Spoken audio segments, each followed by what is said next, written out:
কেউ একটু হাই চায়, কেউ একটু গ্লো চায়, কেউ একটু পিঙ্কিশ চায়, কেউ একটু ম্যাট চায়, কেউ বলে যে না আমাকে হাইলাইট একদম কম দেবেই না, আমি চকচক পছন্দ করি না। তো এটা পিঙ্ক কালারের মধ্যে, এটা হুডার। হুডার। এটা তো হোজের ভিতরে হবে না? হ্যাঁ শেড আছে প্রচুর। হোজের দুটো শেডই আছে তোমার, একটা পিঙ্ক একটা গোল্ডেন আছে গোল্ড। আর পিঙ্কেরও আছে, খুব 3টে শেড মোট আছে। তো গোল্ডেনটা আর পিঙ্কেরটা দুটো বেশি চলে।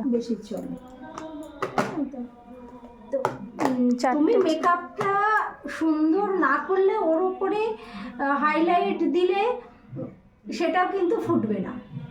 তো তার জন্য আমাদের মেকআপটা সুন্দর তো অবভিয়াসলি করতে হবে, করার পরে সে কম দামেরই করো আর বেশি দামেরই করো, কিন্তু তার উপরে হাইলাইটটা দিতে হবে তোমাকে ভালো, তবেই সেই কিন্তু মুখটা তাহলে কিন্তু চোখে লাগার মতো, মানে চোখে লাগবে যে তাকালে বেশ ভালো লাগছে আর কি। ব্লাশারটা হাইলাইটটা ঠিক জায়গা মতন এবং সুন্দরভাবে সেটা যদি দেওয়া যায় তবেই সেই ফিনিশিংটা সুন্দর আসবে।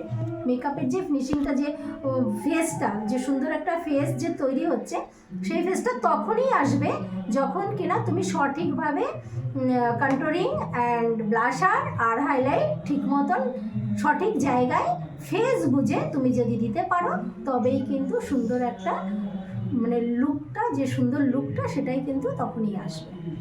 বুঝেছো?